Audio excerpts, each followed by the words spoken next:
Good morning. Welcome to the City Planning Public Hearing. And Madam Secretary, please begin. Good morning. This is the City Planning Commission public meeting held in Spector Hall, 22 Reade Street. Today is Wednesday, April 2nd, 2014. As a courtesy during the proceedings, we ask that you please turn off all cell phones and beepers. All speakers should fill out a speaker's card at the desk outside of Spector Hall. In addition, we ask that those providing testimony please identify yourself, limit your remarks to 3 minutes, and speak clearly into the microphone. I will now call the roll. Chairman Weisbrod. Here. Vice Chair Knuckles. Here. Commissioner Battaglia. Commissioner Besser. Here. Commissioner Cantor. Here. Commissioner Cerullo. Here. Commissioner Chen. Here. Commissioner De La Us. Here. Commissioner Del Turo. Here. Commissioner Dweck. Here. Commissioner Edie. Here. Commissioner Levin. Here. Commissioner Marin. Here. A quorum is present. The first item is the approval of the minutes of the regular meeting of Wednesday, March 19, 2014. Make a motion to approve. All in favor? Aye. Scheduling. On calendar number 1, we have a resolution for adoption scheduling Wednesday, April 23rd, 2014 for a public hearing to be held in Spector Hall, 22 Reade Street. I make a motion to approve. All in favor? Aye. The next part of the calendar is the report section on page 2. Borough of the Bronx, calendar number 2, CD 8 N140229ZAX, in the matter of an application for the grant of an authorization concerning 5625 Independence Avenue, Lutzvin residence. For adoption on calendar number 2, Chairman Weisbrod. Aye. Vice Chair Knuckles. Yes. Commissioner Battaglia. Commissioner Besser. Yes. Commissioner Cantor.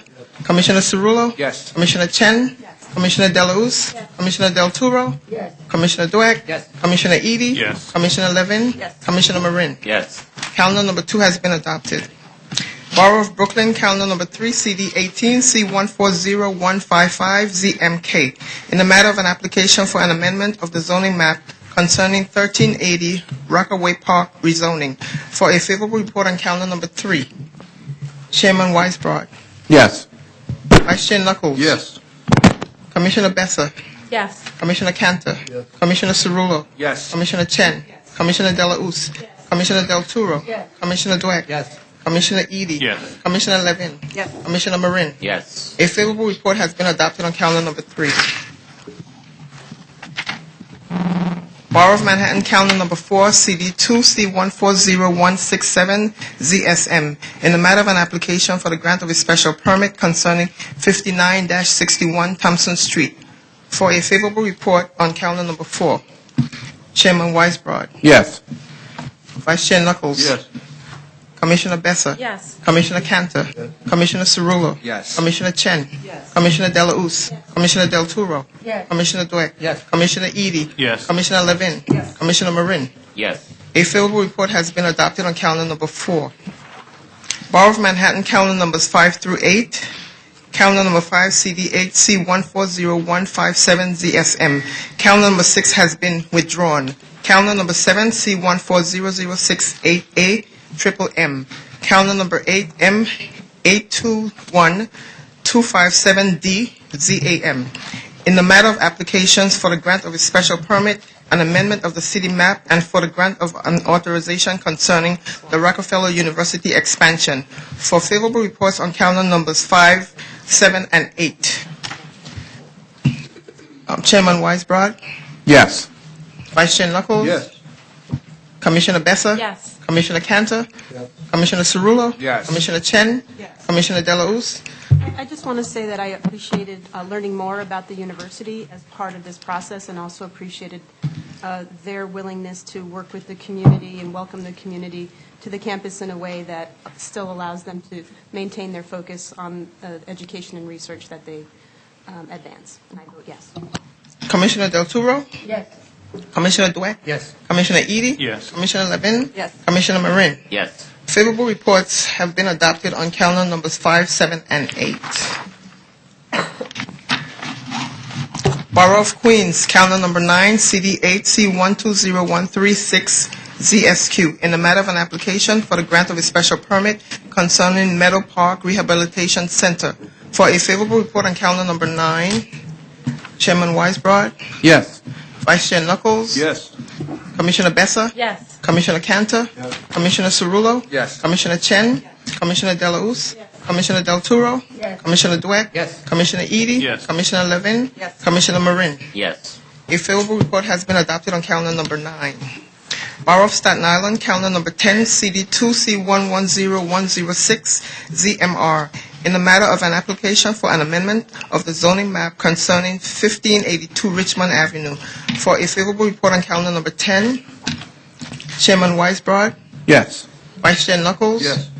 Commissioner Bessa, Yes. Commissioner Cantor, Commissioner Cerullo, Yes. Commissioner Chen, Commissioner Delauss, Commissioner Del Turo, Yes. Commissioner Dweck, Yes. Commissioner Edie, Yes. Commissioner Levin, Yes. Commissioner Marin. Yes. A favorable report has been adopted on calendar number 10. Borough of Staten Island, calendar number 11, CD3, N140154, RAR.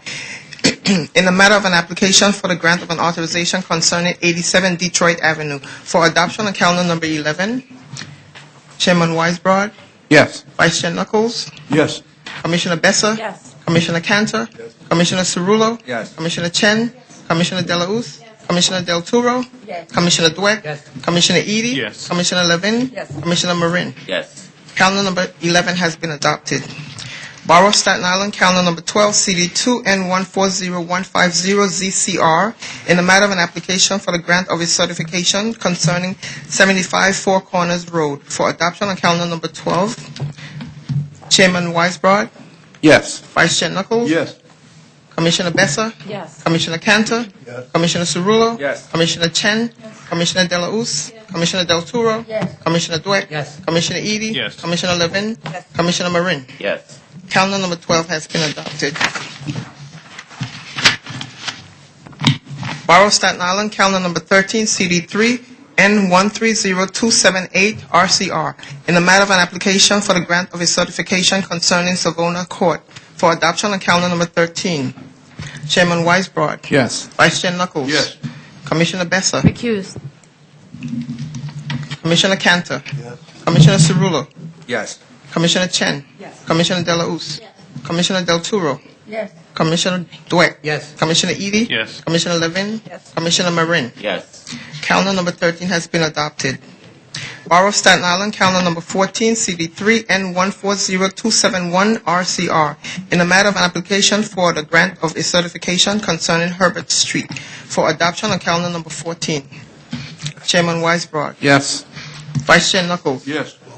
Commissioner Bessa, Yes. Commissioner Cantor, Commissioner Cerullo, Yes. Commissioner Chen, Commissioner Delauss, Commissioner Del Turo, Yes. Commissioner Dweck, Yes. Commissioner Edie, Yes. Commissioner Levin, Yes. Commissioner Marin. Yes. Calendar number 14 has been adopted.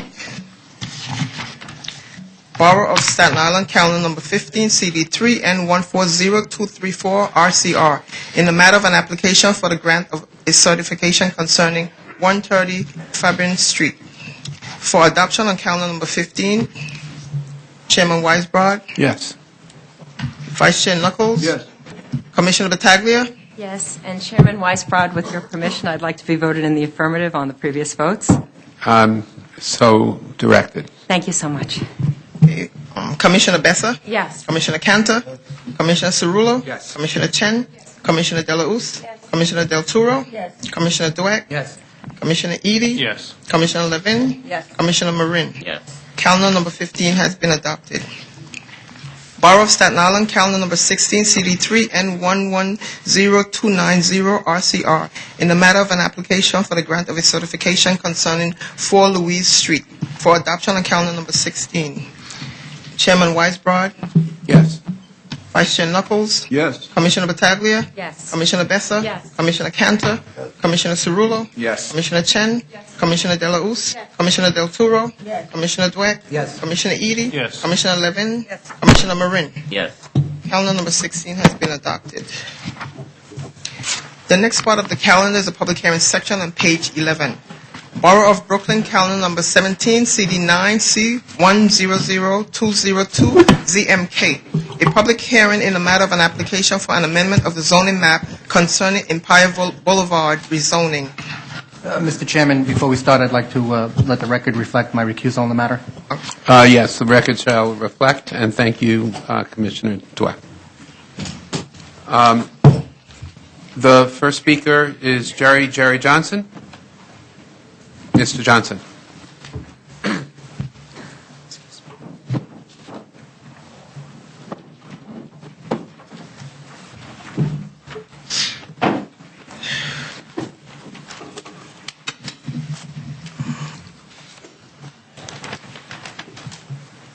Good morning, Chairman Weisbrod and Commissioners. My name is Jerry Johnson with the firm of Fox Rothschild, representing the applicant, 529 Empire Realty Corporation. The application before you today seeks to modify the zoning on portions of four block fronts of Empire Boulevard near Brooklyn Avenue in the Wingate neighborhood of Brooklyn.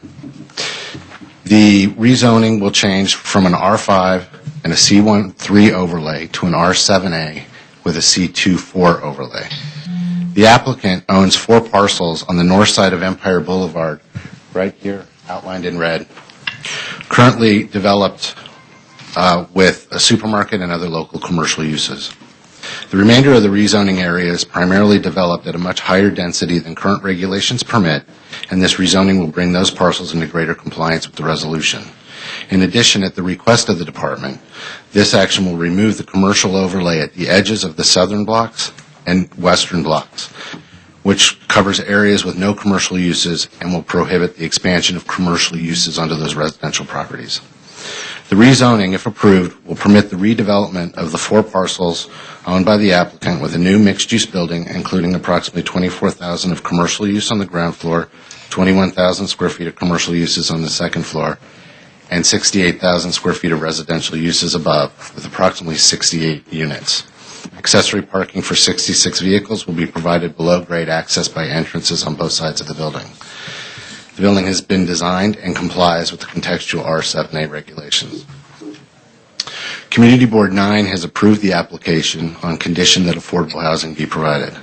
In addition, the Borough President has approved the application with the request that with the inclusion of affordable housing and the additional requirements that a supermarket pursuant to the FRESH program be provided, along with community facility uses, including medical facilities, potentially on the second floor.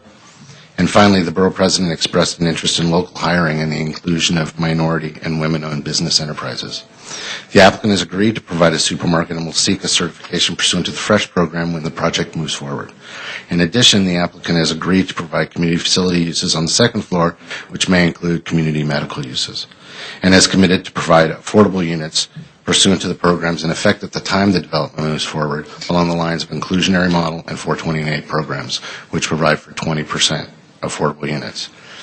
The applicant, a longstanding member of the community, agrees with the Borough President on the need for local hiring opportunities and the inclusion of minority and women business enterprises in the development of the project, and will work towards including a minimum of 20% MWBEs in the development. Thank you. Thank you, Mr. Johnson. Questions? Ms. Delausse. Thanks for being here. It's good to hear that there's agreement on a number of things that the community cares about. There's a number of commitments that are being made. I'm just wondering if you've actually had conversations with HPD as of yet or any other government agency about the affordable housing piece. We have not had specific conversations with HBD at the time because this actual application has been a long time coming to get to this point, and it's waiting for the programs that are in effect at the time to talk to them about that. Ms. Levin. Yes, I guess I'd like to just ask the question I had at the review session about the potential for using the FRESH program for the supermarket. Yeah. In that case, would you be seeking the FRESH bonus? I assume you would be. And can that fit within the existing envelope, or will you need the authorization for additional height? We looked at that during the environmental review, and we will be seeking it, and if we can, we'll seek pursuant to the FRESH program the bonus. And it's our understanding from our studies that the floor area will be able to fit in the current envelope, and there will not need to be an authorization for height, and that it's just a certification. Good, thank you. Mr. Cantor. Good morning, Mr. Johnson.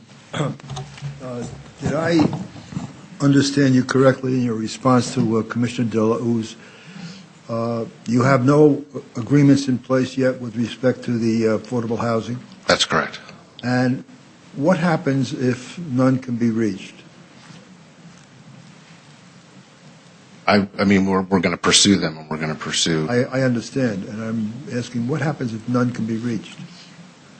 We'll move forward with the project, but I mean, our commitment is to provide 20% affordable units.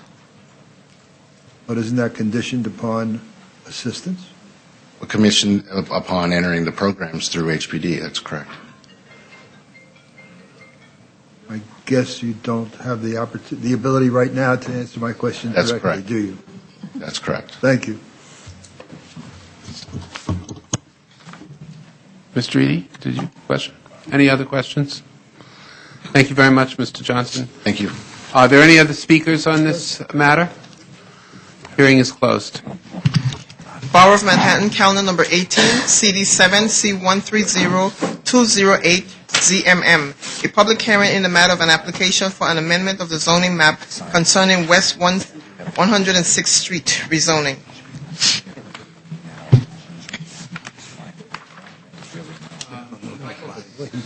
Michael Sillerman.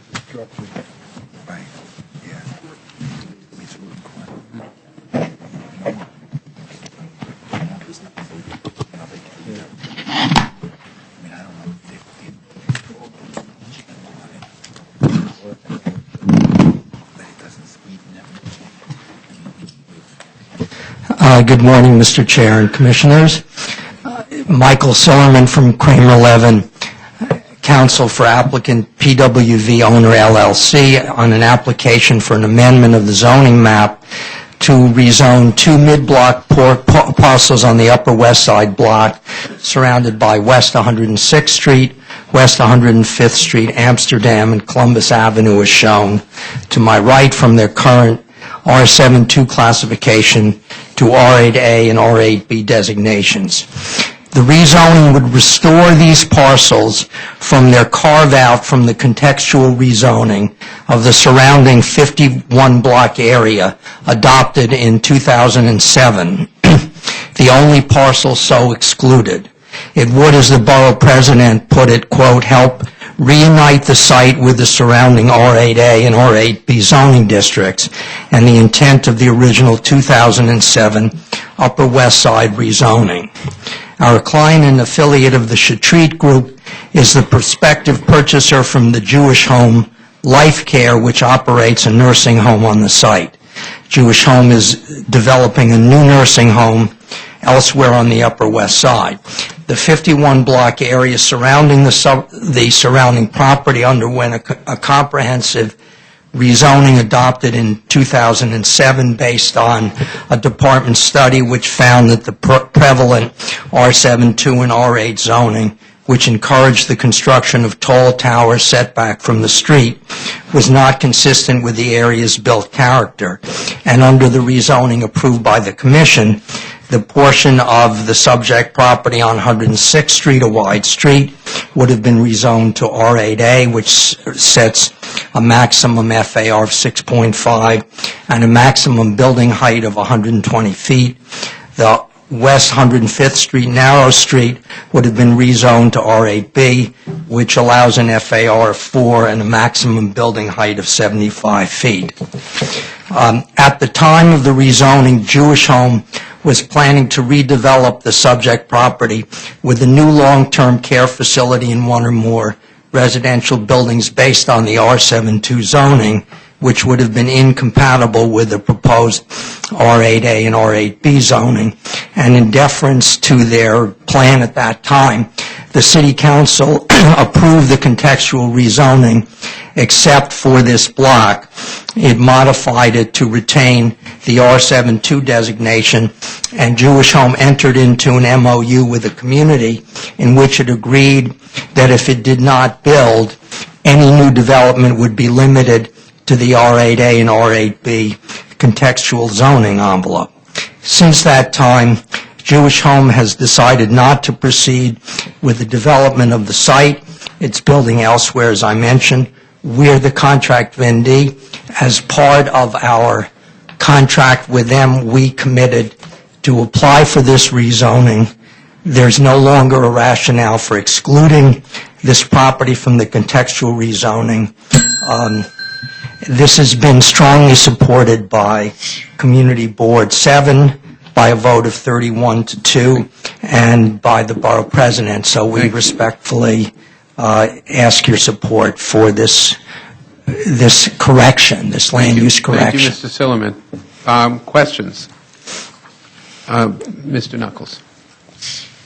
Michael, have you had the opportunity to read the Borough President's determination here? Yes, of course.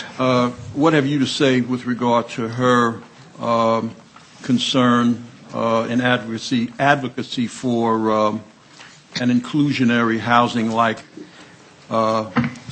commitment? Right. Here? So under our business agreement, we're not going to acquire this property until Jewish Home has completed construction of its new home and relocated.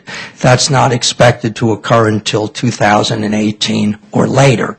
So we don't have a present plan for redeveloping this. We'll see what's available in 2018. The illustrative examples in our application and in the EAS are the kind of thing that can be built under a contextual zoning envelope, but we don't really know what's going to happen in the future. So we understand the Borough President's request, which I took to say that there should be a comprehensive look at this across the board, and we don't have any objection to that, but we don't have any specific plans for affordable housing for what we're going to build here or anything like that. It's all very future oriented. So the presumption is that it would be market rate at this point.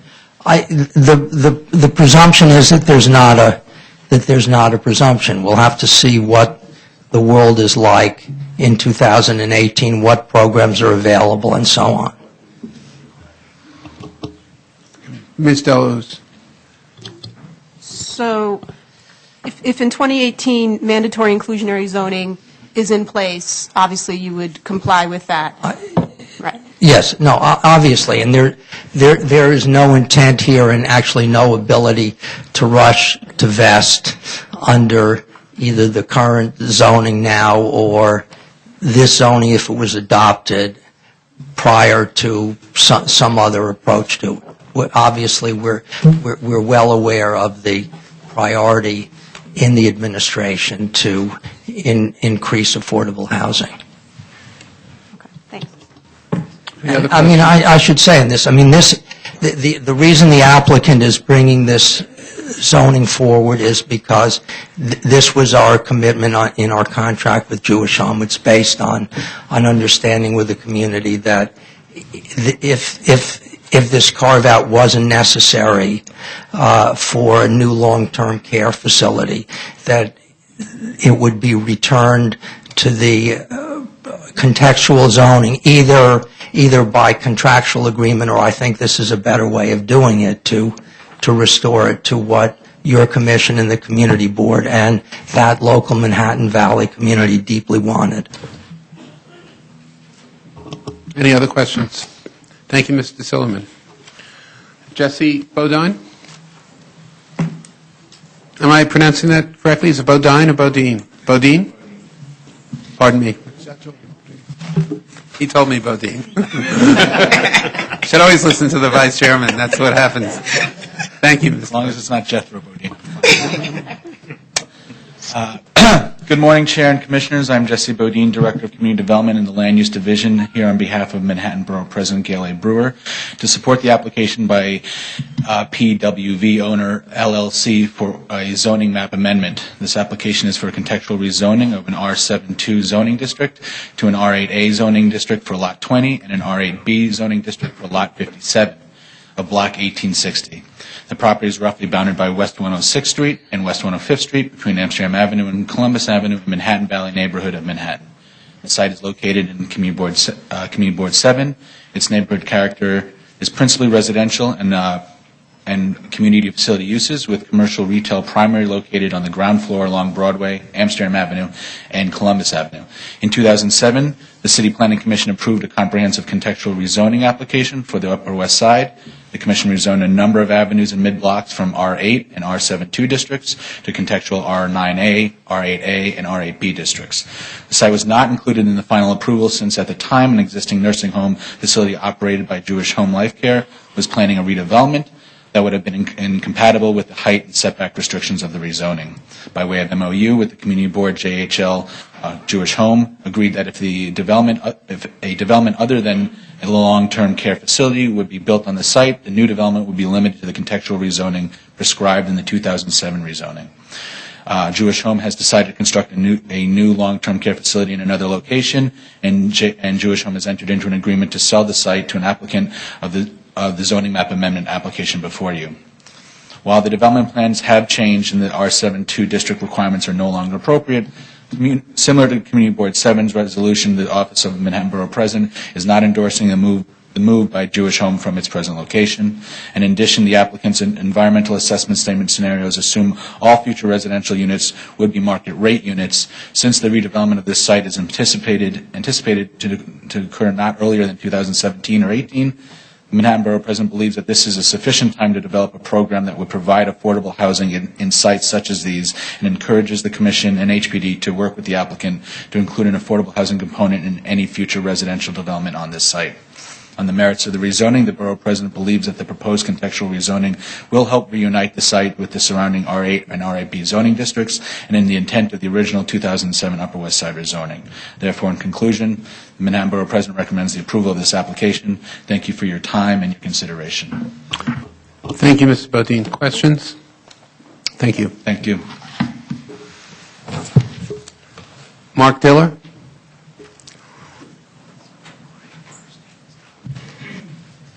Good morning, Mr. Chairman, Commissioners. My name is Mark Diller. I am a member of Community Board 7. I am I'm Chair Emeritus. Elizabeth Caputo is our Chair, and she is attending a Vision Zero meeting this morning and has not yet mastered Gail Brewer's attempt at being in two places at one time, so she asked me to fill in. So with apologies, I'll do my best.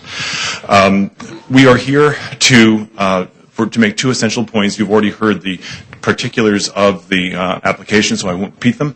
Our first point is that we wholeheartedly endorse the application because it corrects a wrong that should never have occurred over the objection of our community board and this commission. So on its own merits and for no other reason, it deserves our consent and your approval. Secondly, and quite importantly, and I believe this was expressed in the letter from our chair to the board, our approval should in no way be construed as an endorsement of any project that may or may not ever be built anywhere. There is... That's quite a statement. I'm trying not to mince the broadest statement ever made here. On this or any other planet, Mr. Chairman. Thank you. So there is obviously a great deal to be discussed and that has to be decided. The affordable housing aspect of it is something that, quite frankly, did not come before our board when we considered this because we leapt straight to the merits of this. But you will find no greater ally than the Community Board 7 on the Upper West Side for the building and maintenance of affordable housing, and that's a don't get Mark started, so I'll leave it at that. So all the things that need to be decided should be done in the same spirit of cooperation that we believe this application is put before you. And so without taking more of your time, and unless there are any questions, I'm happy to offer our unfettered endorsement of the application and a hope that we have a sensible discussion about any future projects. Thank you very much for your time. Thank you, Mr. Diller. Questions? Thank you. Thank you very much. Are there any other speakers on this matter? Hearing none, the hearing is closed. Borough of Manhattan, calendar number 19, CD 10, C140070ZMM, a public hearing in the matter of an application for an amendment of the zoning map concerning West 117th Street rezoning. Melanie Myers. How are you, Ms. Myers? I am well. Excellent.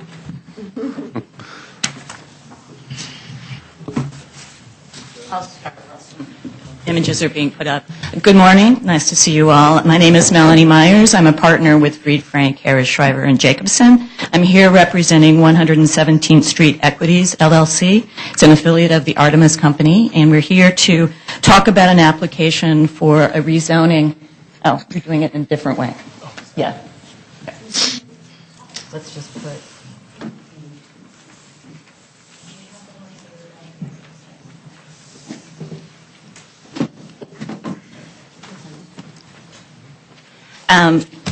So we're talking about a transitional site in Harlem between 117th Street, 118th Street, St. Nicholas, and Frederick Douglass Boulevard.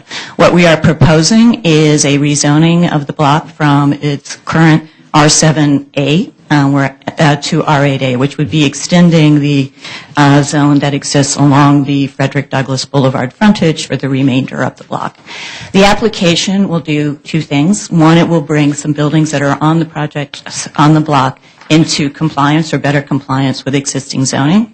And on the property that is owned by the applicant, it would allow for a three-part development. First, it would allow for the reuse of what's really a quite fabulous church facility on the 118th Street site for its reuse as a cultural center for the community. Second, it would allow for a new residential development to be built along the 117th Street frontage, and it would allow for the reuse of an existing school building on the site and its enlargement, again, for residential use. Overall, the project itself is a long time in the making. The church, which is a wonderful facility, and really you can see, even in the time when it's not in its sort of best moment, was really quite a fabulously beautiful structure. It had 10 years ago, or more than 10 years ago, the congregation had left the church was desanctified, and it was going to be demolished. The community rallied around the facility. The Artemis Company helped with that and saved the facility at that point.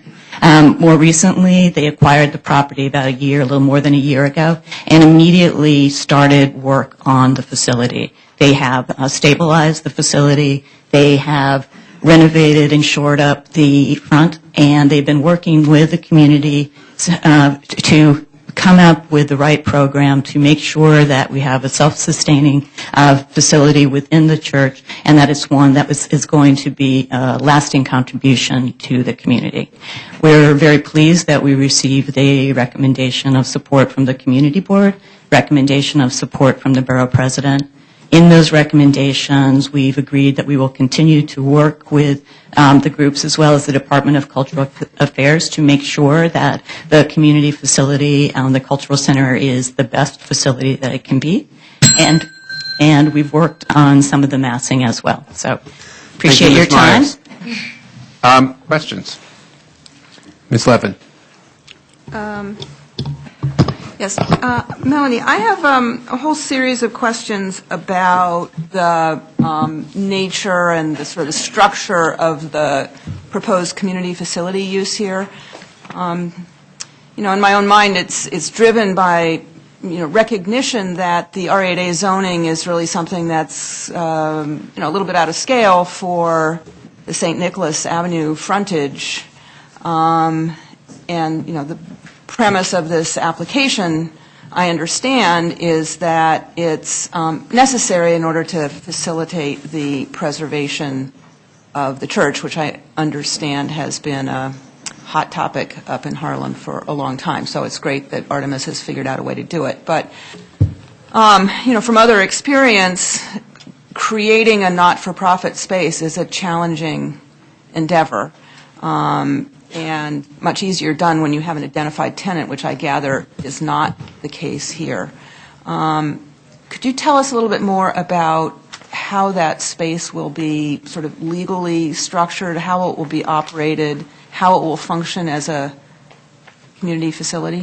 Sure. And you're right. It's a fabulous space. It's a complicated space. There's been a fair amount of money put into it already to make sure that it can exist. And there's work to be done. And so I can tell you what Artemis is doing and what they will continue to do. The thought is there's actually 2 floors in the building, and the upper floor, maybe I should put up one more picture if I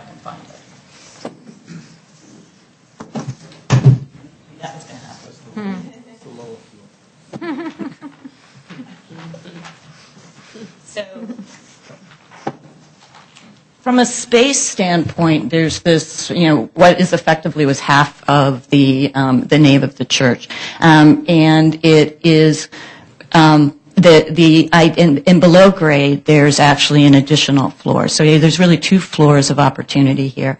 The thought about the upper floor is that to create a space which is not completely defined for a particular tenant, because we actually think that what the space will be, and again it will be developed, is to create a space which is flexible, which has the amenities that are required to operate a space, but it's one that really will be able to adapt to a series of different users and uses.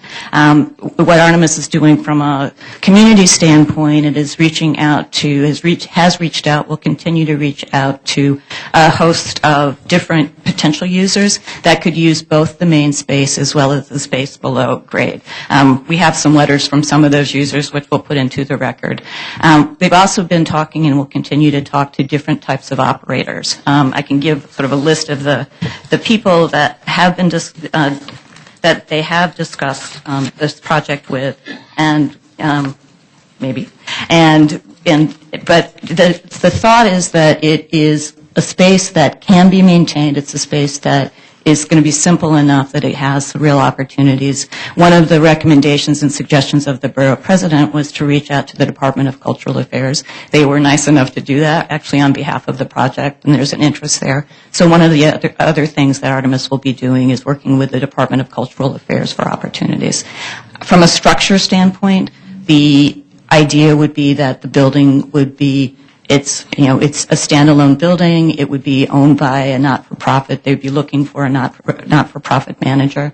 But that's where we are, and that's where the project will move forward. I think one of the things, I know that there were questions about sort of phasing and how this piece of the project would work with the other pieces of the project. This is the piece of the project where work has been done and money has been spent. And the expectation is that this would be the first element that would be completed. It would be completed about the same time as the new building would be completed. And so that's the schedule, and that's the hope. Could I ask just one follow-up question? Certainly. After Monday's review session, I went and looked at the site, and it really is, it's fabulous. You don't get the idea until you stand on the sidewalk and look at this thing, and it is eminently worth saving and good for everybody for figuring out how to do it. But I also found a couple of news reports from actually fairly recent news reports. And one of them says about the intended use at their, and I'm reading this is from the Upper West, from the Spirit, the newspaper for the Upper West Side. At their January 30th open house meeting, Artemis representatives told concerned residents details of their plan to turn the church into a rental venue for weddings, receptions, and other events. It will benefit local community art organizations and nonprofits by offering a space to hold fundraisers. And that made me think that this is a catering hall. And that's a very interesting reading of what, in fact, I was at that meeting. There was the only time the concept of any kind of catering hall came up from actually it was a recommendation or at least a statement that was made by one of the people who had come to the facility, not a representative of Artemis, but there were probably 30 or 40 people that attended the open house. The context that I remember of that statement had to do with a suggestion about something that could possibly happen in the space to help facilitate, on occasion, the arts programs inside. And so that was really the context. It's not zoned for a catering hall. There's no desire for this to become a catering hall. Okay, got it. And those sorts of fundraising activities or event activities, under zoning, I assume, would have to be accessory to a not-for-profit use in order to comply with zoning. Right. And again, I think the idea, if there's a not-for-profit operator, of being able to have something like a wedding that could help facilitate the not-for-profit purpose is something that may well make sense, but it's certainly not the intended not the main use intent. at all. That's very reassuring. Thank you. Mr. Knuckles. Thank you. Melanie, I heard you say earlier, and I just want to make sure that I heard what I thought I heard, that the church, or the former church, would be owned by a nonprofit? That's the intention. So it is the intention of Artemis to ultimately convey a fee interest in the building to a nonprofit? That is the intention, and again, as a not-for-profit, it could have an Artemis component in it, because there will be, I think, a concern on the part of the developer who, is proposing this project, but has also built. They've been in the community for 30 years at this point. They've built 65 different developments at this point. They want this to be a successful operation for their projects for the neighborhood because they have a long-standing stake in the area. With regard to the outreach that you mentioned earlier, have there been local, as in Harlem-based organizations that have been in contact with you or vice versa? Absolutely. Just a couple of the ones where we have letters. It's the Harlem Arts Festival, the Art and Flux in Harlem, the Harlem One Stop, the Opus 118. There's a series of community groups, a series of museums, a series of musical institutions. It's a whole host of individuals. They've also reached out to people groups from a management side that do have both a Harlem base but a broader base. I mean, one example is Chashama, which has worked to sort of create art spaces throughout the city on an advisory level as well as, sort of thinking about what might work from an operational standpoint. All right, thank you. Mr. Cantor, then Ms. Delos. Good morning, Melanie. Hi.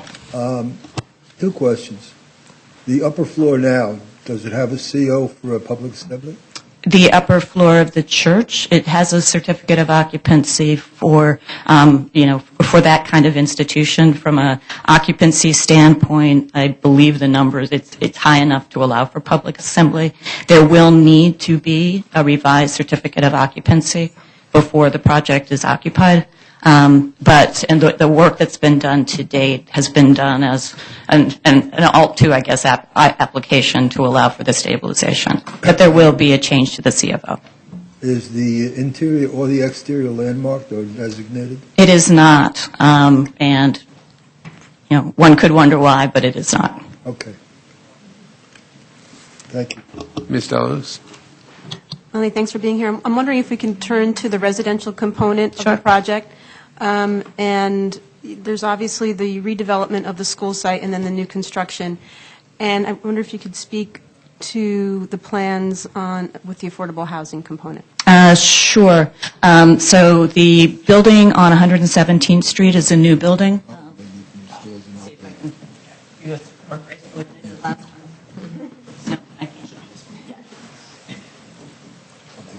So sort of looking at from the corner of 117th and St. Nicholas. So the building that is along 117th Street is a new building. It'll be 73, 74 units.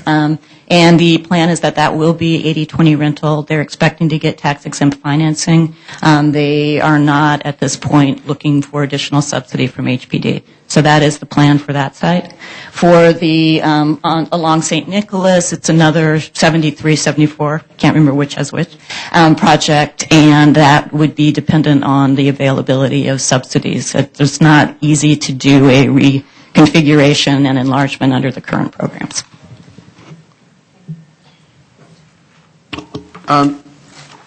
I also have some questions about the disposition of the church space and recognizing the good intentions, but also deep pockets relatively deep pockets of your client.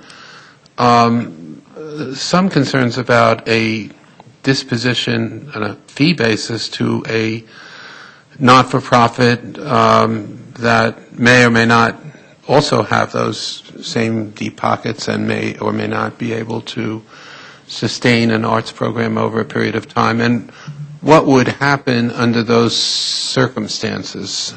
It's a very good question. The goal of this facility, is to create a self-sustaining structure and a self-sustaining and a self-sustaining ongoing operation. And that is what my client is working on now and will continue to work on. As I said before, the success, they will have two buildings that are immediately adjacent to this, to the cultural facility. So it's in everybody's interest, including theirs, to make sure that it works. The creation of a not-for-profit structure, has a number of reasons behind it. But one is to make clear that what this facility will be is in fact not-for-profit, that it in fact is being operated to not for profit, but to make sure that this facility is there. But I think you're right that the developer is going to want to make sure that the structure allows them, because they have an interest in the properties right next door, to make sure that it works. So I can't tell you exactly what that structure will be, but it'll be one that makes sure that there's an ongoing interest in making sure it works. Right. I would ask you to think about how, over time, given certainly everyone's interest, especially your client's interest in seeing that it works, that how this could be structured, understanding the advantages of creating a not-for-profit or disposing to a not-for-profit, of retaining in some fashion an ongoing Artemis responsibility to make sure that this continues to operate in a manner in which we all hope it will. Will do. Thank you. Any other questions? Thank you, Ms. Myers.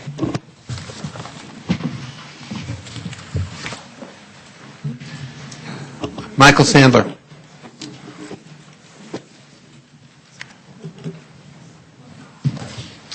Good morning. My name is Michael Sandler. I'm an urban planner at the office of the Manhattan Borough President. I'm here to support with conditions Artemis's application for a zoning map amendment. The proposed rezoning would help facilitate a mixed-use development, including the preservation of the building that formerly housed the St. Thomas the Apostle Church as a community facility, the renovation and expansion of a vacant 5-story building originally constructed as the School of the St. Thomas the Apostle, and the construction of a new 12-story residential building, resulting in approximately 151 dwelling units. Of these, 20% are proposed to be affordable. The Church of St. Thomas the Apostle is a stunning architectural work that should be preserved as a community resource. Artemis's purchase of the church building to ensure its preservation and the developer's proposal to transform the space into a community facility is commendable. The applicant claims that the preservation of this historic building is possible only through a zoning district amendment that will allow larger buildings along West 117th Street and St. Nicholas Avenue. The existing R7A designation on the site, enacted only 11 years ago as part of a comprehensive rezoning of the Frederick Douglass Boulevard corridor, is by no means out of date. Therefore, an evaluation of the proposed rezoning must focus not just on the merits of preservation, but on the appropriateness of a denser, taller zoning district.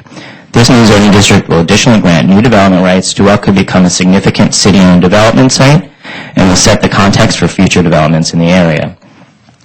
The development site is located in a transition area in terms of height and density. To the south, West 116th Street is an important commercial corridor, and to the west, Frederick Douglass Boulevard features buildings in keeping with the proposed zoning district. To the north and east of the project, however, is an area that is uniformly in keeping with the context of the R7A district and includes a number of important historic resources that are all of a similar form. The Borough President supports the proposal on the basis of a commitment letter received on March 27, 2014, agreeing to a set of contextual design changes in the new and renovated buildings.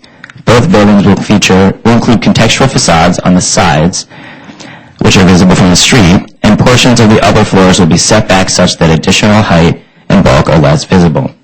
Though the applicant is committed to retaining the church building, the action under review does not ensure this outcome. These types of community-oriented art spaces can be difficult to manage, and all efforts should be made as soon as possible to put together sustainable operational plans to ensure long-term success. The applicant is committed to work with the Community Board and the Department of Cultural Affairs to create an operational plan for the community facility. This should include affordable rates to local nonprofit arts groups and should also include an affordable lease to a nonprofit manager to ensure success. Based on these commitments, the Borough President supports the application, provided that the Church of St. Thomas the Apostle building is preserved to the highest standard and will remain on the site in perpetuity as a community facility space. I'd be happy to answer any questions on the Borough President's recommendation, and if not, thank you very much for your time. Thank you, Mr. Sandler. Questions? Thank you. Is there anyone else who wishes to be heard on this matter? If not, the hearing is closed. Borough of Manhattan, calendar numbers 20 and 21. Calendar number 20, CD 10, C140233HAM. Calendar number 21, C140238 PQM.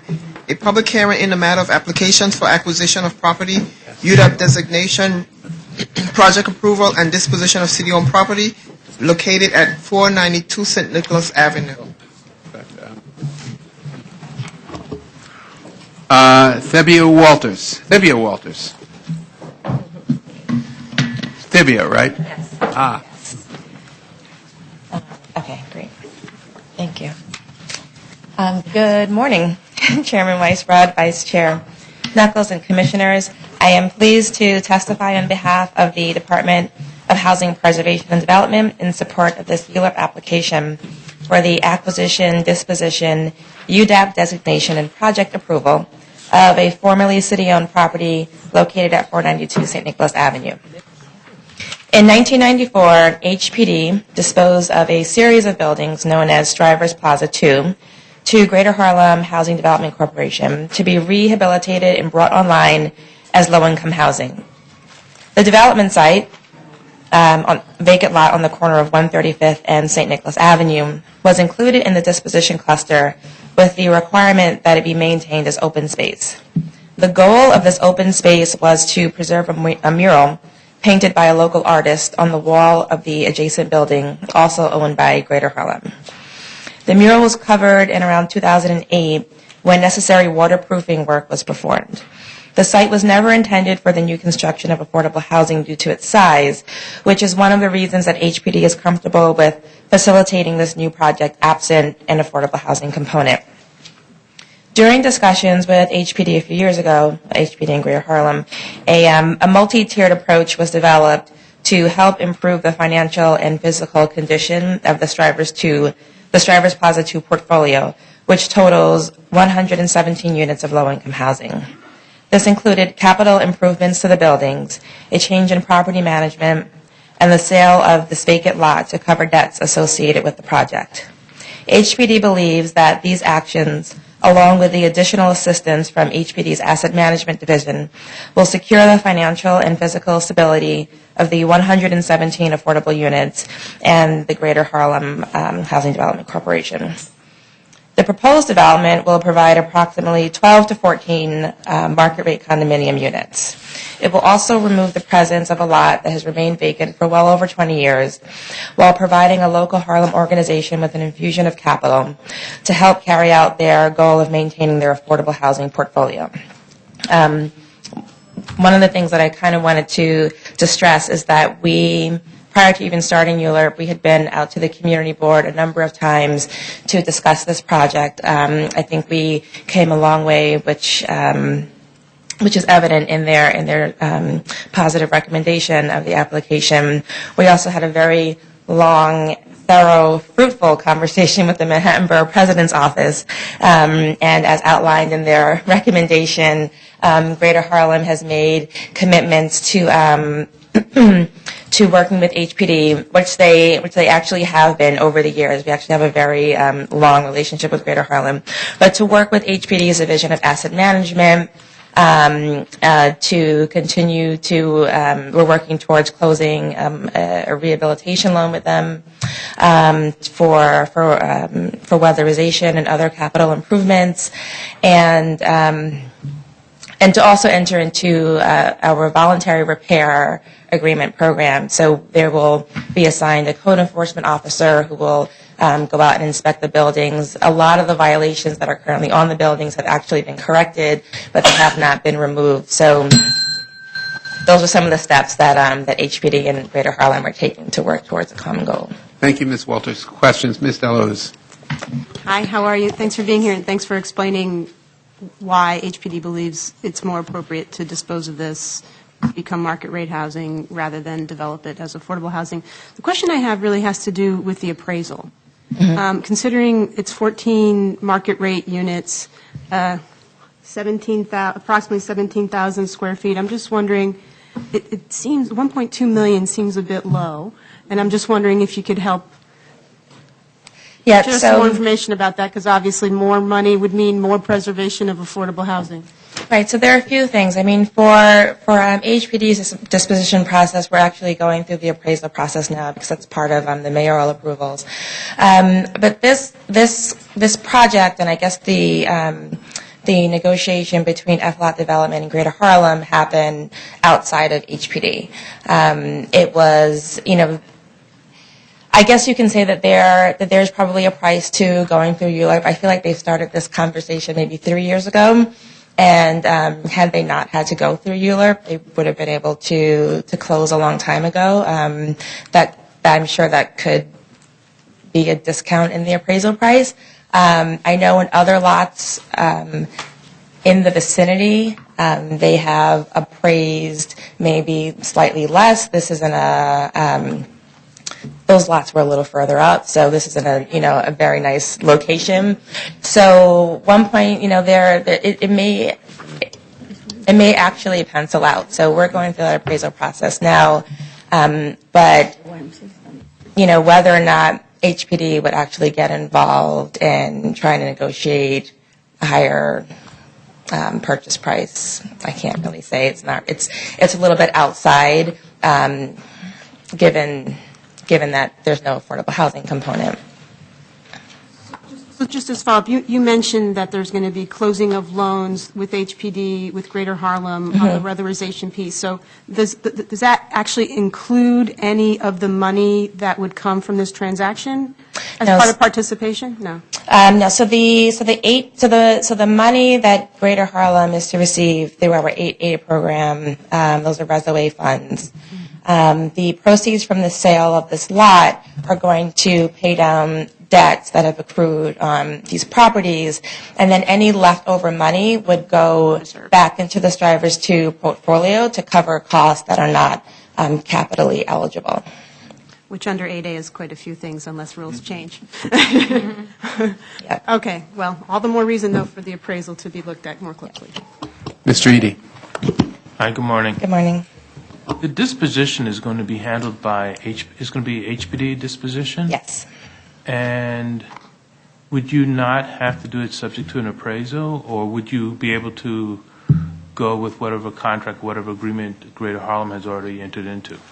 Yeah, I think that we do have to order an appraisal.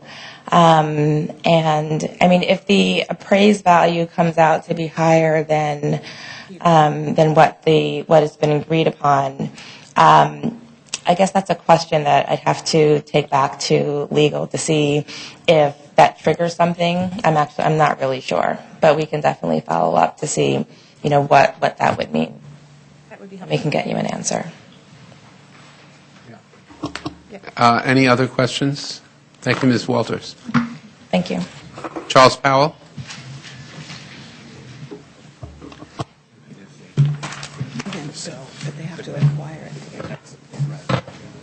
Hi, good morning. Mr. Chairman, Mr. Vice Chairman, all the commissioners. On behalf of the Greater Harlem Housing Development Corporation and our parent, the Greater Harlem Chamber of Commerce, we just wanted to thank you for the consideration that you're giving this project here today. As Debbie Walters says, it has been a long road. But for the Greater Harlem Housing Development Corporation, that road started some 20 years ago. When we first decided for a parcel of property in Harlem, and we are Harlemites, and we have many of the tenants who are our commercial tenants and residents here today to answer your questions and to appear before you. I want you to just visualize what 135th Street between St. Nicholas Avenue and going east towards Adam Clayton Powell Jr. Boulevard and Lenox Avenue was at that time. It was nothing but a wasteland. That I went to the City College of New York, and we could not walk through St. Nicholas Park. So the Greater Harlem Chamber of Commerce not only decided to do affordable housing, but to rebuild that community. And we started with that park, which is now a beautiful park with a plaza. And we came, and you look now at the Strivers Gardens, which we were one of the community sponsors of. If you go further west, you will see where our housing is located between St. Nicholas and Adam Clayton Powell from 134th to 136, and you will see that, the progress that has been made. We're trying to preserve and sustain that progress. This particular corner was, for 40 years, a lot that had nothing on it. It was a wasteland, and quite frankly, I used that train station. It was, home to what especially with that train station there. So the vermin and the other things, prompted us to say, what should we do with this lot? And therefore, with the consultation of the community board and with, other organizations within the community, we said, let's build something. We found that we could not build. Back to Commissioner Sestero of HPD, we couldn't really do affordable housing there. It just wasn't suitable for that. So then we put it out, and by the way, I do have a little bit of information about the appraisals. We did go, and we did speak to Massey, Nakel, and, Ariel, and some others, and they gave us an idea, and actually, the first insights they gave us was somewhere near about 2/3 of that sale price, in terms of years ago. This is back in 2010 and 11. So we said FLOT came, and they've been with us now for those 3 years, and we're proud of the fact that they've sustained themselves. So what we're asking you today, because I know time is short, is to simply allow us to continue to preserve our 117 units of affordable housing, our 11 commercial spaces, which we have the oxymoron of saying affordable commercial space. We have the Harlem Arts Alliance. We have Harlem Renaissance Tours here to answer your questions if you choose to hear them, and to allow those 117 families to benefit from the multi-tier process that Thebia spoke about, and that is to allow us to get much needed, resources. And I'm available for any questions that you may have. Thank you, Mr. Powell. Questions? Mr. Reade. Good morning. Good morning, Mr. Reade. Is there any opportunity at this time to revisit that appraisal from 3 or 4 years ago in the sales price?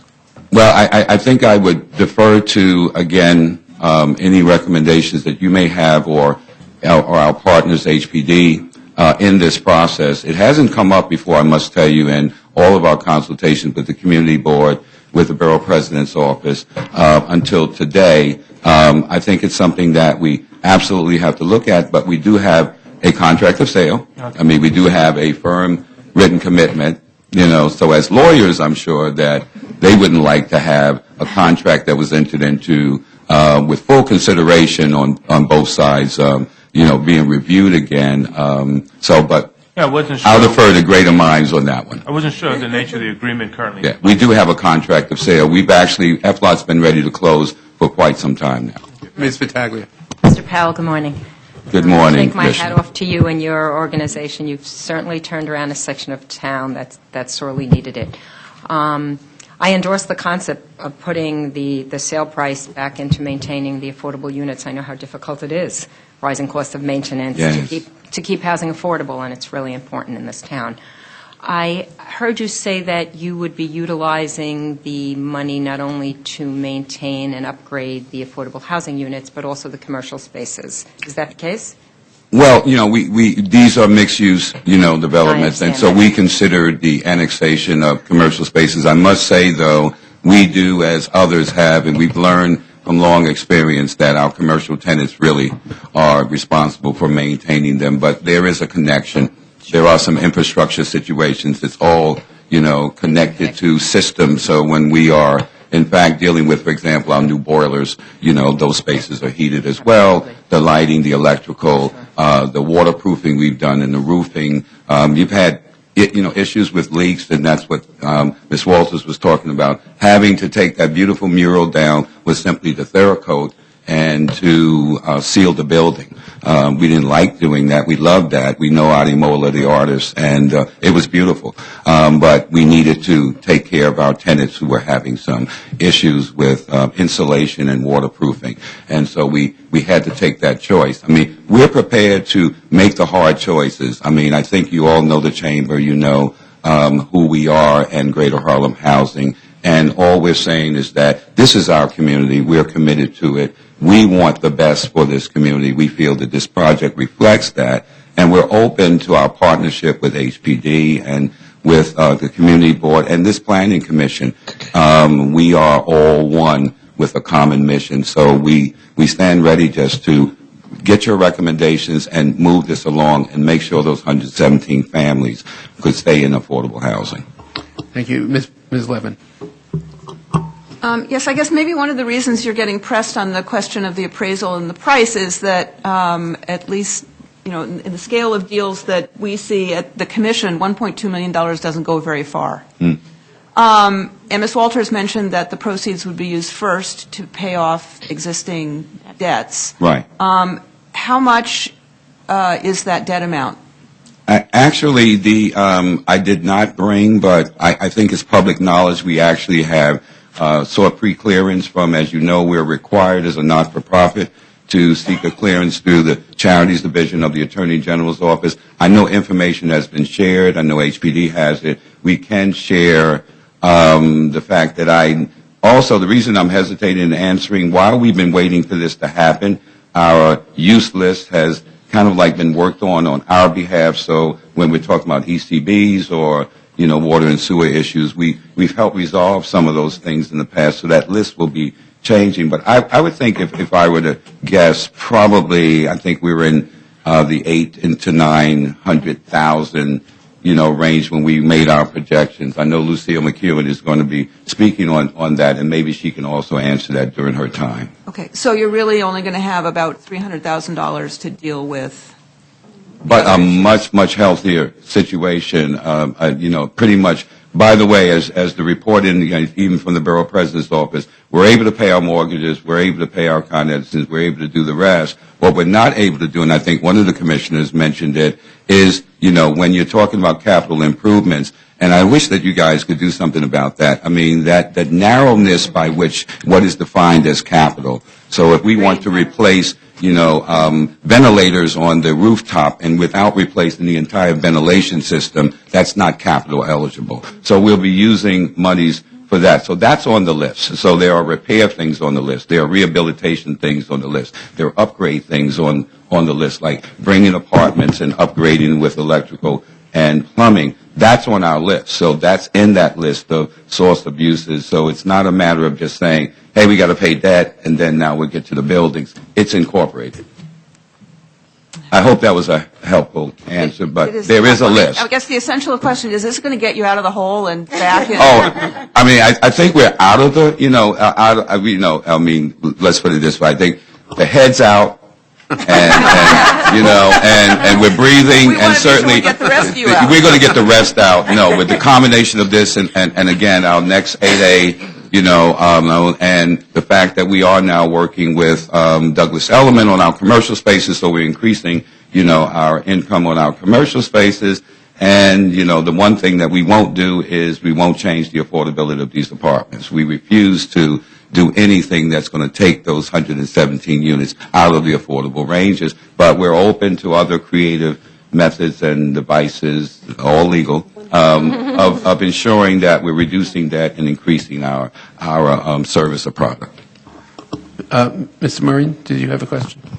More of a statement. I also share the sentiments of my colleagues here in reference to the appraisal price. But I do want to say that having gone to the High School of Music and Art on 135th Street and Convent many, many years ago, some 34 odd years ago, I share your sentiments in reference to walking from Lenox all the way up to St. Nicholas, up through the park to get to Convent Avenue. It was a challenge.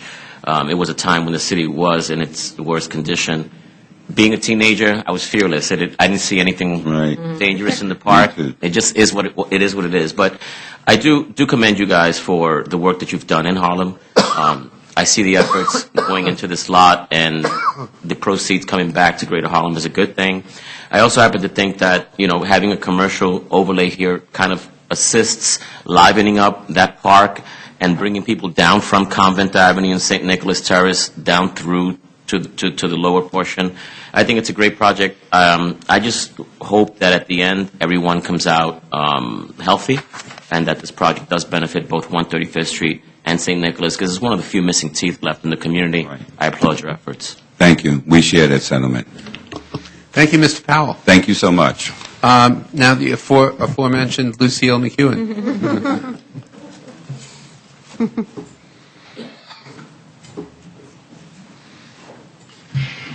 Good morning, Commissioner Weisbrod, Chairman Weisbrod, Vice Chairman Knuckles, and Commissioners. I'm Lucille Mcewen. I wear many hats in the affordable housing industry. I am a consultant to Greater Harlem Housing Development Corporation. I thank you for the opportunity to present information on the sale of this sliver lot at the corner of 492 St. Nicholas Avenue, and it's also known as 318 West 135th Street.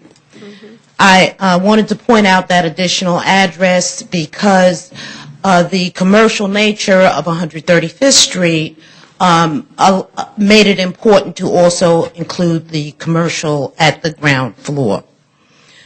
In talking about the question that came up during Mr. Powell's presentation on the expenses that need to be paid, when you have affordable housing and you have things like ECB violations, often a nonprofit will make a decision.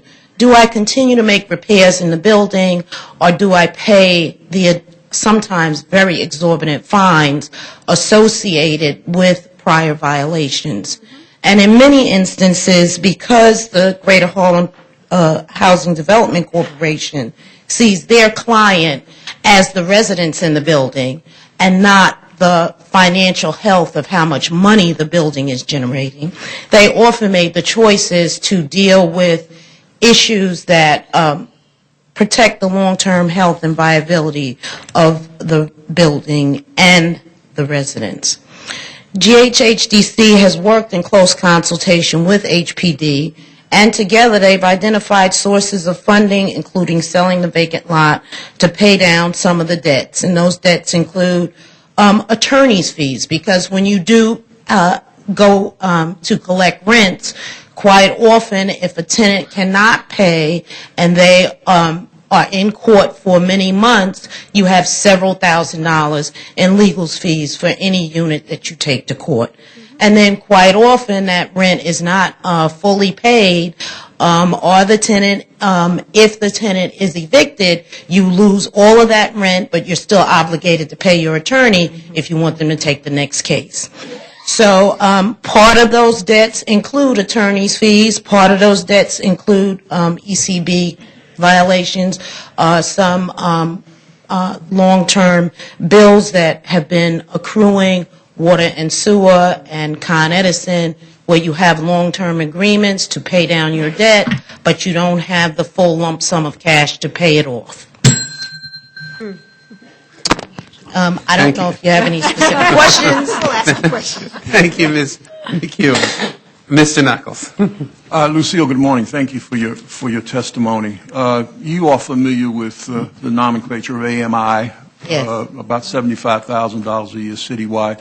What would you say is the AMI level in those 117 units that the I would think the AMI is more close to about $30,000. Many people are eligible for Section 8. Many people are very low income.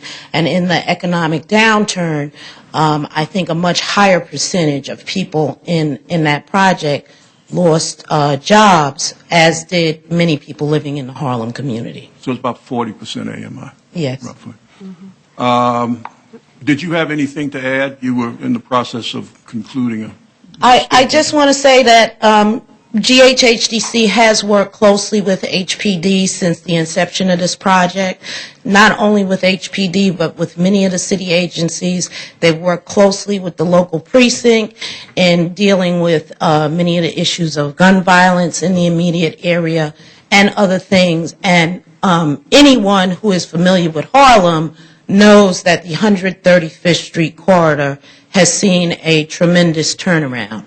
And this small sliver building that will house maybe 14 market rate units will actually be an excellent contribution to the community, because we do have City College right up the hill. We do have Harlem Hospital 3 blocks away, and certainly there are many professionals that would love to live within walking distance of their employment. All right, thank you. Ms. Deleuze. Hi, Lucille. Thanks for being here. Thank you. I'm just wondering. And congratulations. Thank you. I'm just wondering if you could.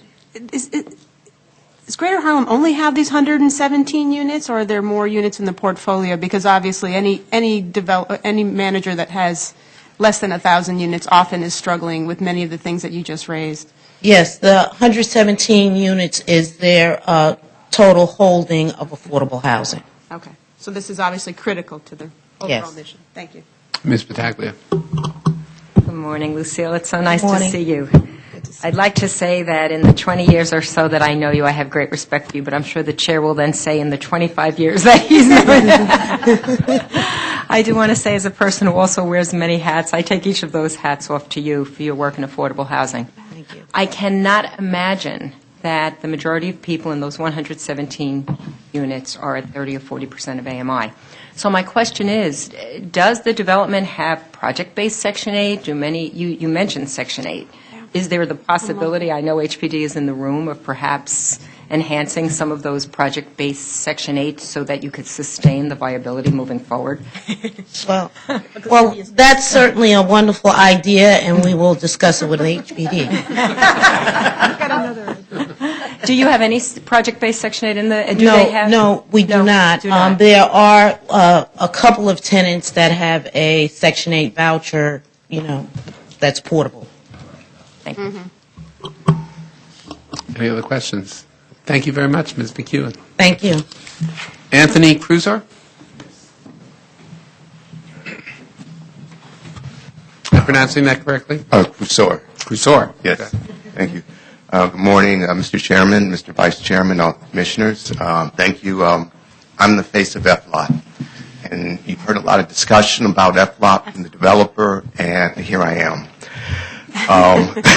First, I'd just like to say that I live uptown, Community Board 9. I've had a business in Community Board 10, architectural practice for over 25 years, well, almost 25 years.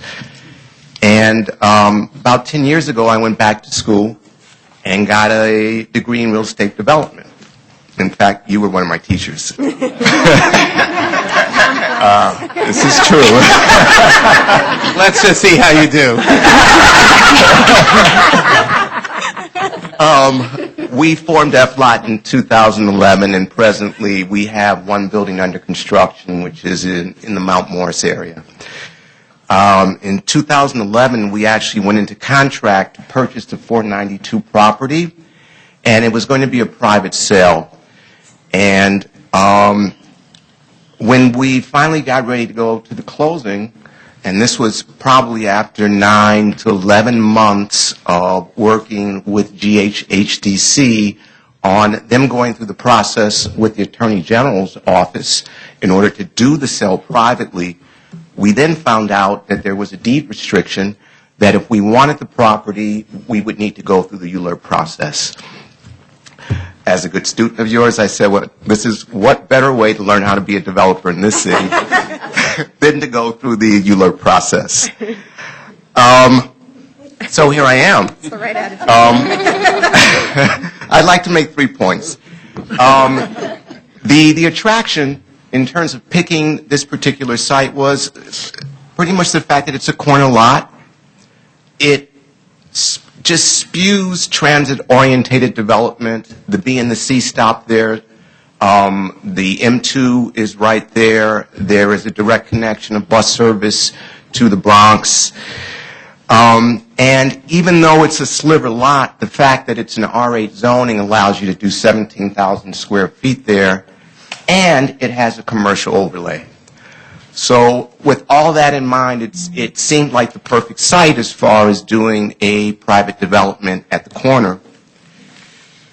The other point I want to talk about is 135th Street, because that's close to my heart in that in the early 90s, I had the benefit of working on the Bradhurst project, and I saw what happened to 145th Street. I saw what happened on Upper 8th Avenue.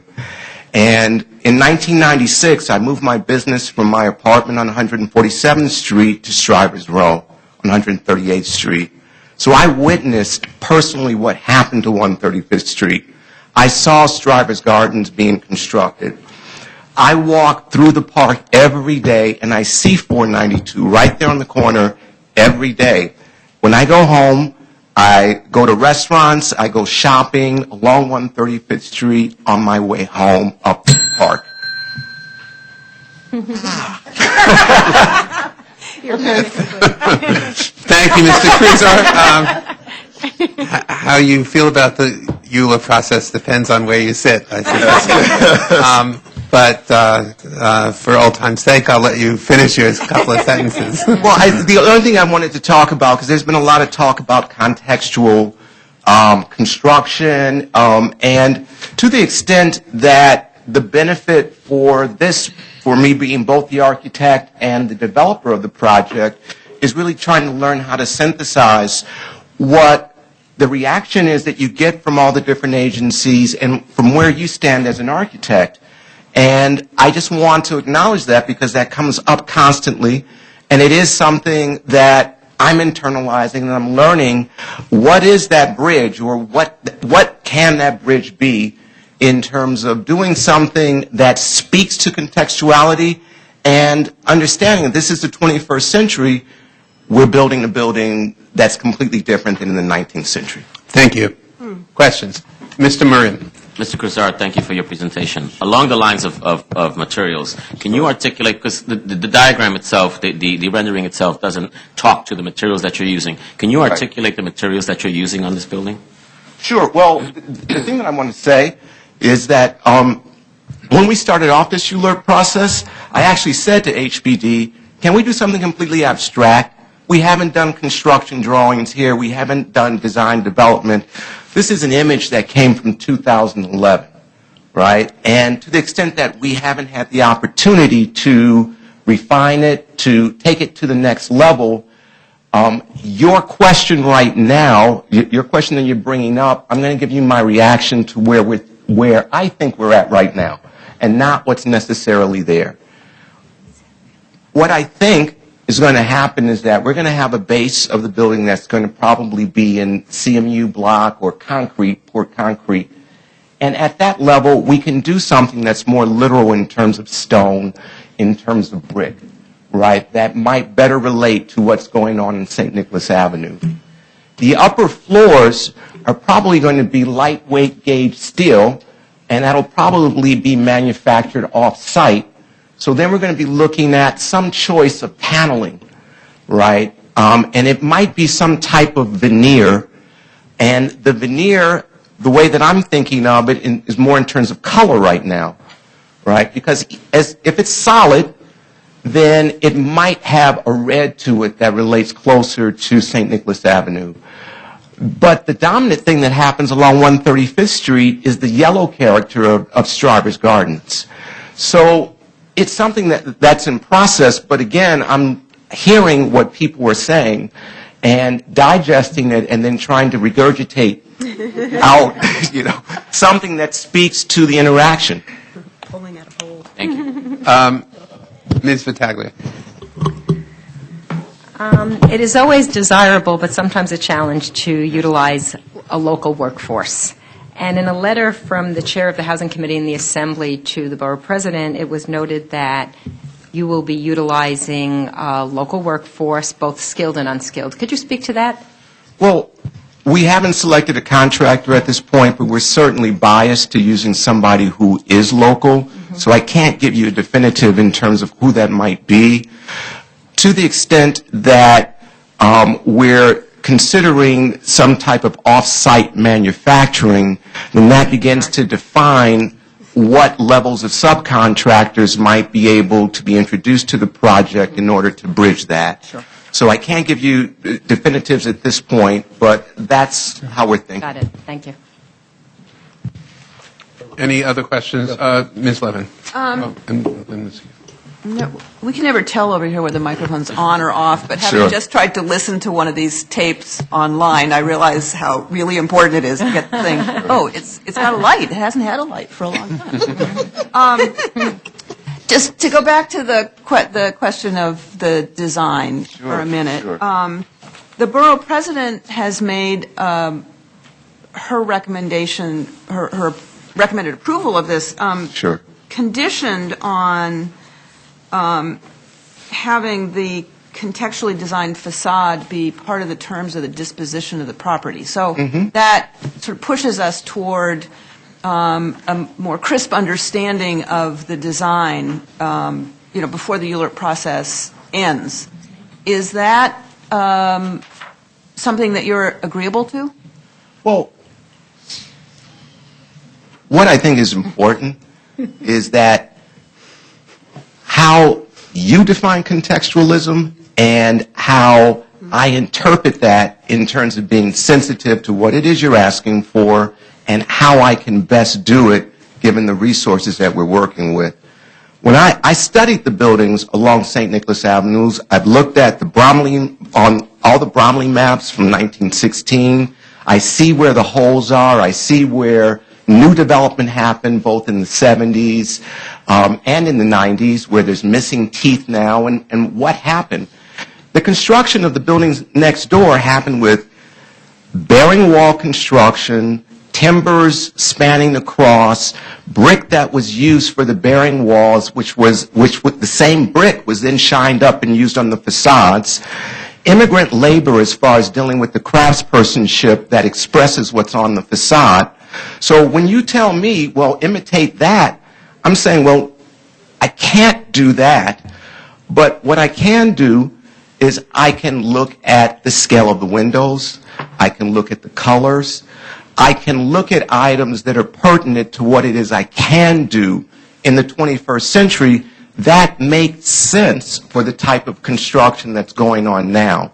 So I don't want to give you the impression that when I say, yes, contextualism, it's not a matter of it to make it look like the 19th century building. It's a matter of making it harmonic, right? And that is a process that needs to happen. So, okay, but I guess my question is: Are you committed to? Oh, very much so. Oh, very working much. on that process with the staff of city planning if they choose to pursue the condition that the borough president has put in here, that we get more clarity about the contextual design before we vote on the ULURP. Well, we've been in this process for 3 years now, right? And to the extent that you're asking us to do a redesign within this period now, and given all the input that we have, even if we weren't in this process, it would take longer than that, right? But what I can do is I can give you the type of commitment that I'm giving to you now, and to the extent that I'm letting you know that we're going to do our best effort to make this harmonic, but we don't even have site control of the land. We're in contract for it. That I appreciate. I'd also suggest to you that there's a lot of knowledge within this agency about contextual design of affordable housing projects in neighborhoods just like this. And in fact, our last hearing, we had one in the Clinton urban renewal area that people were pretty excited about, a very modern design that fit in very well contextually. So it might be very worthwhile to have a conversation with I've done several landmarks. I'm sorry. I've done several landmarks buildings. I've been in front of public hearings, and I've gotten things approved that have been more modern to buildings that were 19th century. I kind of know, and I kind of have a sense in terms of my own tools. And I've been doing this for 25 years. I started off doing brownstones, okay, and many of them have been landmarks. I mean, Okay, I'm just trying to figure out what we do with this specific recommendation from the borough president. Great. Mr. Cantor. Sir? I just did. I'm sorry. Mr. Cantor. Sir? I admire your enthusiasm. with respect to the Borough President's request, I also understand your desire to stick with your basic design. However, it appears to me that it would be wise to discuss this with the Borough President or her advocates at the Borough Hall to find out what particularly strikes them as being non-contextual, to use the expression. Sure. And determine whether or not or where you can do some compromise.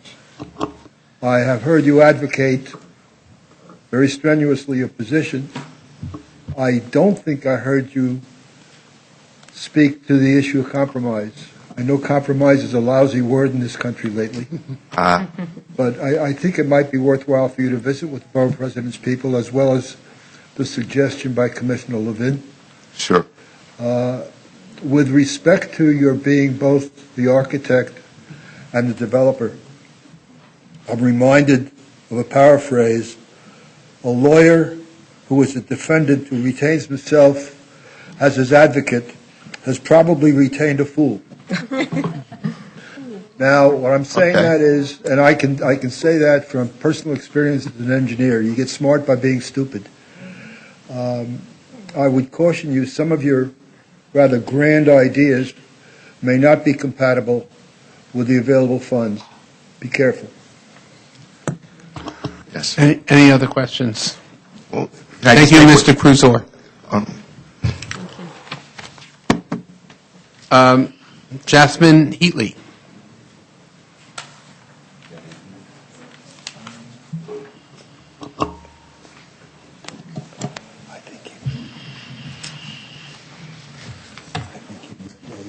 Hi, good morning.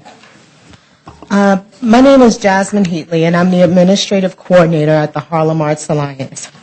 We're the largest arts and culture non-for-profit service organization in the Harlem community, and we have been a commercial tenant on 135th Street for approximately 5 years.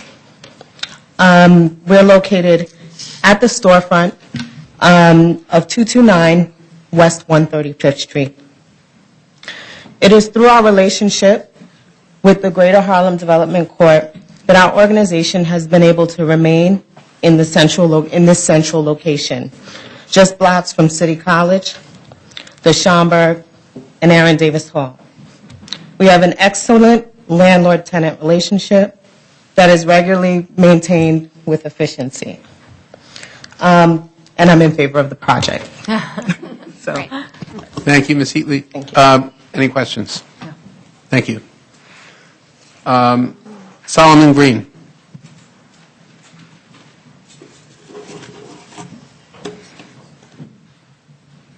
Good morning, Chairman, Vice Chairman, and Commissioners.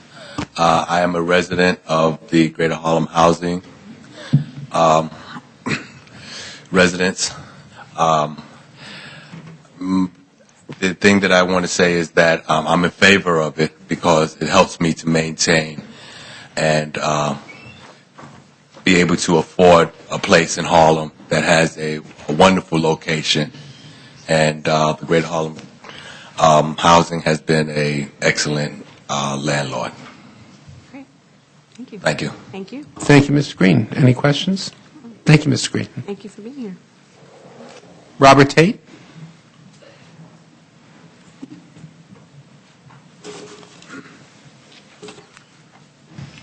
Good morning. Good morning. Mr. Chairman, Mr. Vice Chairman, Commissioners. My name is Bob Tate. I'm with the Harlem Renaissance Tours and Events Company. I'm a commercial tenant of the Greater Harlem Housing Development, and I'm just here in favor of the project. Over the years that I've been a tenant, I've seen the work of the Greater Harlem Housing Development Corporation and its parent, the Chamber, and what they've done in Harlem to increase the quality of life. And I think it's a great effort that they've been doing, and I'd like to see that continue. And I'm in favor of the project. Thank you for your attention. Thank you, Mr. Tate. Mr. Knuckles. Mr. Tate, one. Sir, are you the Bob Tate? I removed the, but I am Bob Tate. Thank you. Aha. Thank you, Mr. Tate. Winston Mayat or Majet? Pardon me. Good morning. I'm also a tenant of the Greater Harlem Housing Development Corporation and in favor of the project as it will keep affordable housing in our community. Thank you. Thank you. Thank you, Mr. Majet. Gilbert Paschal? Morning, everybody. I'm a tenant at 216 West 135th Street. Greater Harlem Housing Development has been very helpful. Every time you call them, they're there for you, whatever you need, the management, the supers. I've seen 135th Street over the years. I went to school in A. Philip Randolph High School, scared to walk through the park, and they really changed it around. I think this last piece of development will really add to the community and enhance an already thriving community. So I'm in support of the project on 135th Street. Thank you, Mr. Paschal. Any questions? Thank you. Michael Sandler. Good morning. My name is Michael Sandler, and I'm an urban planner at the Office of the Manhattan Borough President. The Borough President shares HPD's goal of stabilizing the 117 units of affordable housing owned by the Greater Harlem Housing Development Corporation. The proposed development initially raised concerns both regarding the appropriateness of the development as an urban development action area project and the efficacy of this proposal as a means to stabilize Greater Harlem's affordable housing. After close consultation with HPD, Greater Harlem, and FLOT Development, however, the Borough President feels that this development is necessary and should move forward based on agreements with Greater Harlem and FLOT. First, this property was given to Greater Harlem as part of the St. Nicholas Park Urban Renewal Area. Though the urban renewal area has expired, its goals should be taken into account. The proposed building, as shown in the application, exceeds the urban renewal area height limit of 60 feet, and its stucco and aluminum facade do not appear to relate harmoniously with the surrounding historic buildings as mandated in the urban renewal area.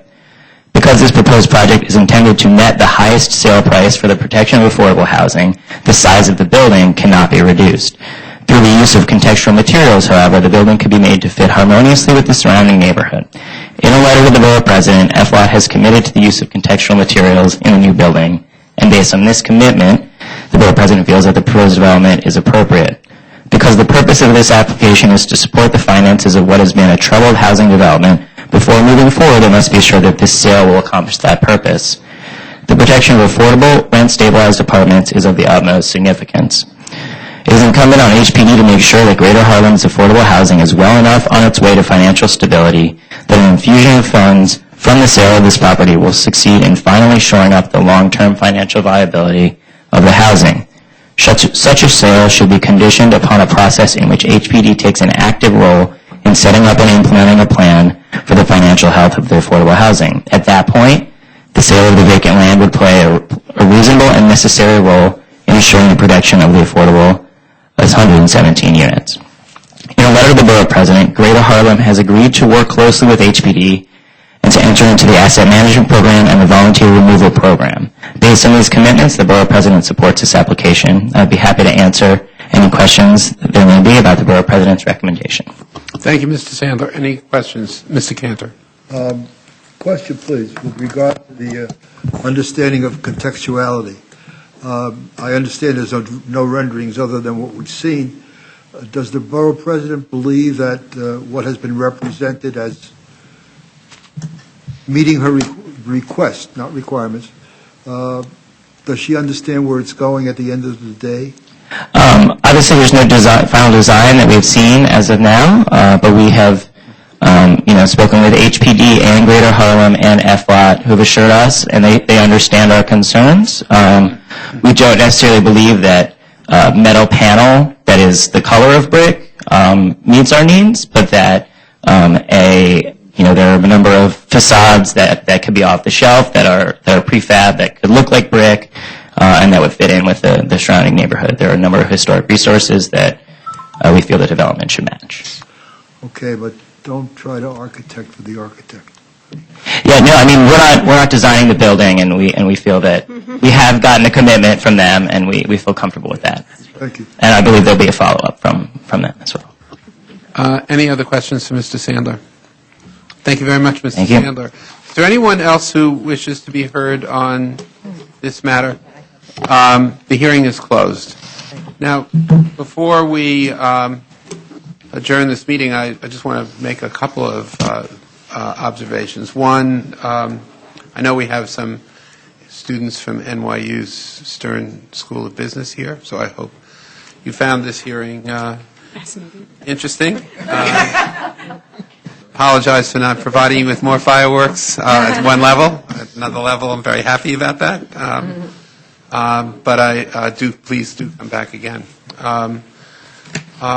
Secondly, it's really my very sad duty to announce that this is going to be Betty Jen's last meeting, and she is resigning to pursue her main vocational goals.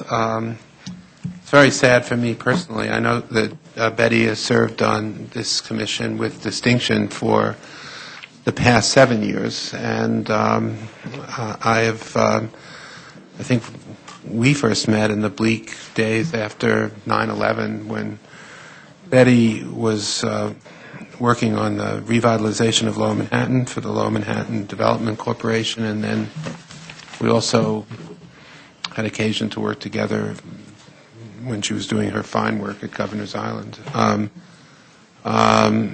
And I know that she will continue to serve the city with distinction as she pursues her work on the Culture Shed and hopefully many, many more endeavors of that benefit the city of New York and far beyond the city of New York. So I really want to express my thanks to Betty for her service to the city.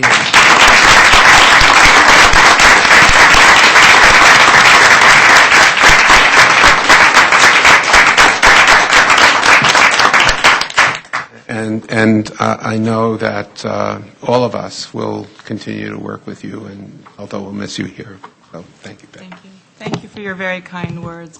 It's really been a wonderful 7 years and so gratifying to work on many good projects and coming to know the different neighborhoods and people of the 5 boroughs. You know, we see so many people coming through here, and to, you know, hear all the people who take the time to come and testify on behalf of the public and on behalf of the elected officials. You know, I've really learned so much from you. And I want to thank Mayor Bloomberg for giving me the opportunity and the privilege of serving on the commission. Chair Weisbrod, our time together has been short, but for me it's been very memorable. And I think the city could not have a better steward and leader going forward, leading the commission. And I think, you know, I'm sure you'll be upholding the principles of good planning while fostering the policies and achieving the goals of the administration. So I really wish you all the best with that. I guess, you know, I really want to thank the staff of the department. I mean, there's really none better. And there are so many people that are just extraordinarily professional and competent, and they sort of take great personal care with their various projects. They work so hard and are really the basis of all the work that the commission and the department do. And so I really want to send a special thanks to Jackie and Jim, to Melinda, Yvette, and all the wonderful people I've had the chance to meet and work with. And to my fellow commissioners, it's just been the greatest privilege of my professional life to work with you and serve with you on the commission. I've learned so many things from each of you in different ways on different topics, and I really treasure the warmth and collegiality that we share. And I'm going to miss you all very much, and I wish you the best. Thank you.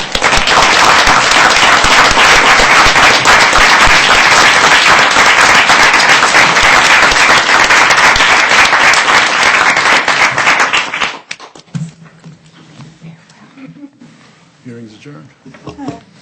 Madam Secretary, is there any other matters or business to come before the commission today? No, Chairman Weisbrod. If not, the meeting is adjourned. Petty.